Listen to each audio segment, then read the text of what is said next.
दोस्तों, हमारे समाज में ऐसे बहुत से शख्स हैं जिन्होंने कम पूंजी में शुरुआत की और बड़ा बिजनेस एम्पायर खड़ा कर लिया। आप भी बन सकते हैं एक सक्सेसफुल एंटरप्रेनर। कैसे, जानेंगे सेगमेंट कैरियर दर्पण में।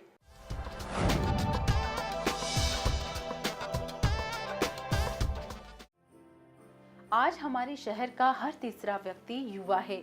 आने वाले दशक में एक शहरी निवासी की औसत आयु 29 साल हो सकती है।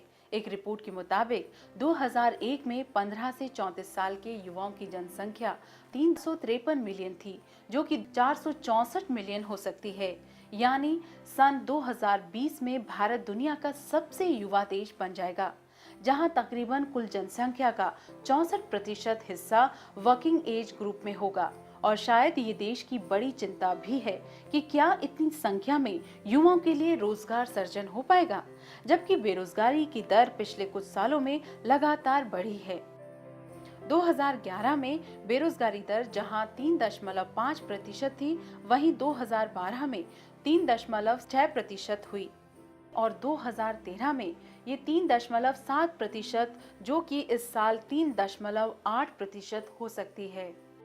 ऐसे में विशेषज्ञों का मानना है कि आप अपने आप को स्किल्ड करके न सिर्फ रोजगार पा सकते हैं, बल्कि खुद का व्यवसाय भी शुरू कर सकते हैं।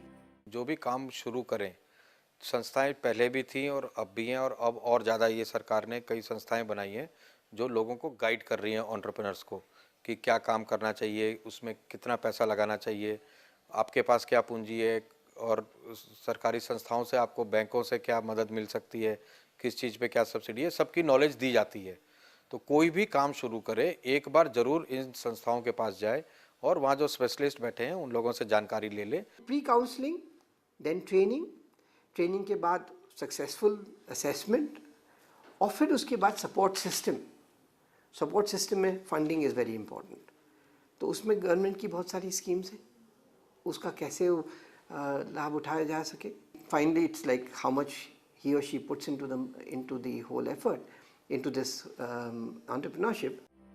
एक रिपोर्ट के मुताबिक सन 2012-13 में 15 से 29 साल के बिना पढ़े लिखे युवाओं में बेरोजगारी दर जहां 3.7% थी, वहीं पढ़े लिखे ग्रेजुएट नौजवानों में ये दर 32% देखी गई है। यानी किसी भी क्षेत्र में खुद को स्किल करके भविष्य बनाया जा सकता है। हमारा जो मकसद है वो एक तरह का हुनर पैदा करना, जैसे बनाना फार्मर हुआ, डेयरी फार्मर एंटरप्रेन्योर हुआ, मोबाइल रिपेयर। फिर जिसमें आपका इंटरेस्ट हो आप उस तरह का जॉब रोल कीजिए, और उस जॉब के रोल के साथ जो आपको हुनर मिलेगा उसको एक एंटरप्रेन्योरशिप में बदलिए। तो आपका भी एक जो आगे बढ़ने का तरीका बन गया, औरों को व्यवसाय देने का तरीका बन गया। खुद का काम शुरू करने का सपना जहां खूबसूरत लगता है, वहीं यह चुनौतियों से भरा है। यानी जरूरत है सही सूझबूझ और समझदारी के साथ काम को शुरू करने की। ज़्यादातर लोग बिजनेस में जो फेलियर्स हैं वो दूसरों को देख के बिजनेस शुरू करते हैं कि वो इतना कामयाब है तो मैं भी हो जाऊंगा। तो इस चीज़ की जानकारी लें, पहले ट्रेनिंग लें, पहले समझें, और स्पेशलिस्ट से ये पता कर लें कि मुझे पैसों की इन्वेस्टमेंट कैसे करनी है, कितने दिन में मेरा पैसा आएगा, ताकि साइकोलॉजिकली भी वो अपने आप को फिट रख सकें। अपना स्टेक इन द मैटर होना ज़रूरी है। Once the stake is there in this entrepreneurship role, the success will eventually come. हमारे एक्सपर्ट की राय है कि कोई भी नया काम शुरू करने से पहले पूरी रिसर्च करें, प्लान बनाएं, कॉम्पिटिटर्स को पहचानें और सबसे जरूरी बात कि फाइनेंशियल प्लानिंग पर खासा ध्यान दें। पहले तो ये तय करना होगा कि मुझे किस स्केल पे कितना काम करना है। फिर ज़रूरत आती है कि उस काम को पूरा करने के लिए पूंजी कितनी चाहिए, उस पूंजी का निवेश हमें कब और कितना कितना करना है। एक ही बार में पूरी पूंजी लगा देनी है कि एक पूंजी को हम 4 बार लगाने की क्षमता रखें, कि एक बार हमसे ठीक से नहीं हो पाया काम, फिर दूसरी बार वो पूंजी लगा दें। 100 रुपये आपके पास है तो 100 का 100 रुपये आप पहले दिन नहीं लगाएंगे। ये उसको एजुकेट करने की ज़रूरत होती है एक एंटरप्रेन्योर को। अक्सर ऐसा देखा गया है कि छोटी छोटी गलतियों के चलते व्यवसाय में नुकसान होता है, जिसके चलते नई कंपनियां शुरुआती दौर में ही बंद होने के कगार पर आ जाती है। ऐसे में जरूरी है कि कम से कम 5 साल का पूरा प्लान, आगे बढ़ने का हौसला और फाइनेंस पर पकड़ हो। रियलाइजेशन ये है कि फाइनेंस मैनेजमेंट हर किसी को समझना चाहिए।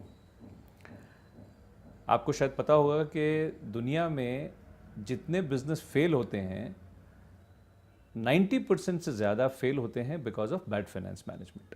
ने हुनर प्राप्त किया, वो एक अपना व्यवसाय शुरू करें, क्योंकि हर व्यवसाय से वो औरों को रोजगार दे सकते हैं और इसी की भारत में सबसे ज़्यादा ज़रूरत है। आप अपना व्यवसाय शुरू करके सैकड़ों युवाओं को रोजगार दे सकते हैं और भारत के 2020 तक दुनिया की सबसे बड़ी युवा शक्ति होने का फायदा आपको भी मिल सकता है।